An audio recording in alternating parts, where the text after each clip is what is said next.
Good morning, everybody, and thank you so much for coming. I've met most of you. For those I haven't met, my name's Dominic Luckett. I have the great privilege of being the headmaster of the school. And thank you for joining us today. A day which is very special because we celebrate, I think it's fair to say, Dermot, our most illustrious old boy. And he wasn't just a great man. Alan Turing was a man who profoundly changed the world, and there are not many people in history you can say that about. It's also, of course, a special week for Turing because last Wednesday would have been his birthday, and to mark that, the Bank of England issued the new £50 note. And we were very fortunate. The Bank of England gave us that limited edition print of the artwork on the note, signed by Sarah John, who's the chief cashier. And I think that's just one example of how Turing, who was treated abominably by the country he had served and saved, but it's one instance of the rehabilitation that is long overdue. A truly, truly great man. It only remains to me now to welcome Sir Dermot, both biographer and nephew of Alan Turing. It is such a privilege to have you here again, and there could be nobody more appropriate to do this. So, Dermot, over to you.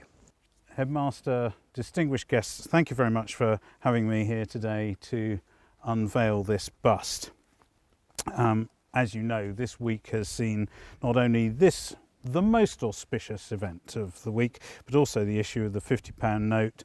And just focusing on the £50 note for a second, the imagery associated with Alan Turing on that is really about computer development and less about code breaking, which I think is quite interesting.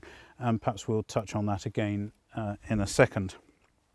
What I think we have discovered from the choice of Alan Turing to be on the £50 note is how his reputation has changed perhaps a little bit since he arrived here 95 years ago last month on a bicycle. You probably know the story. My grandparents were living in France at the time, and Alan came over on the ferry to Southampton with his bike and his trunk. Unfortunately, while the ferry was in mid-channel, the general strike had begun, and so there were no trains when he arrived at Southampton. So this is what you do. You're 14 years old, this is what you do. You leave your trunk at the station. It's got a luggage label on it. That's kind of fine. This is what you can do in 1926 with forwarding instructions. So you leave your trunk just on the platform. You send a telegram to your housemaster saying you are proceeding by bicycle. It's about 65 miles from Southampton. Bikes didn't have gears in 1926, so it's kind of going to be a tough ride. It took him 2 days and one puncture. And he was something of a celebrity. He made it to the local paper. So that's what, he was putting his mark on at age 14. His time at Sherborne was a positive one. Sherborne deserves a great deal of credit for encouraging Alan Turing's interest in science and mathematics. That was quite unusual for public schools in the 1920s. After leaving here, Alan Turing went to King's College, Cambridge, and there became a mathematical logician and wrote a paper. To be specific, the idea that you could test whether theorems are provable or not with some kind of prearranged process. And it was in that same paper that he set out the theoretical blueprint for a programmable multi-purpose computing machine. And the rest, of course, is history. During his lifetime, Alan Turing was known for his work on logic and computer science. He went on to design the UK's first computing machine.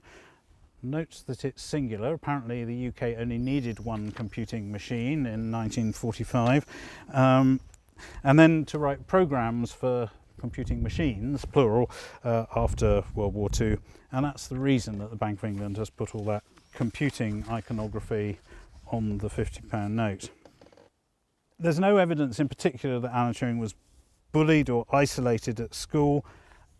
And here's one of the other curiosities. He wasn't actually even the school's best student, not even their best student in mathematics.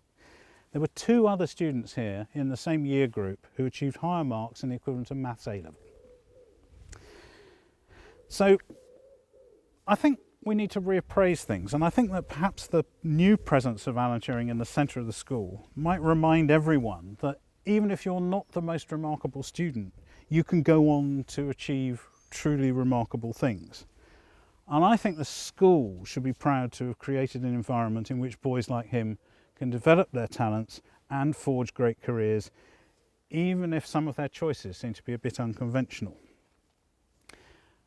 We should not treat Alan Turing as an icon of the past, but remind ourselves that all his work was focused on the future. It felt like science fiction at the time, but the ideas of things like thinking machines, possibility of artificial intelligence, and undiscovered secrets in science, these are not backward-looking things. What he stands for is the future. And I think the point of all this is about being inspired, whether you're a student wondering about your own A-level choices, or even if you're a teacher and you're trying to pull someone through an essential GCSE subject. It's all about being inspired. You'll be relieved to hear that I'm coming to the end, and I just wanted to say thank you to David Williams Ellis for creating the bust, which I haven't seen in the flesh yet.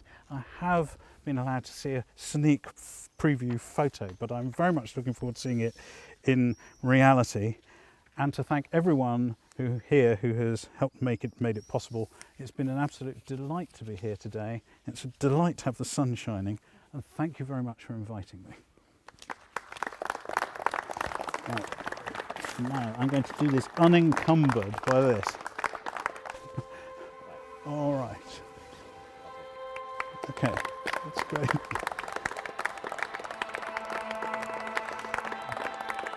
Theoretical biologist, absolutely perfect.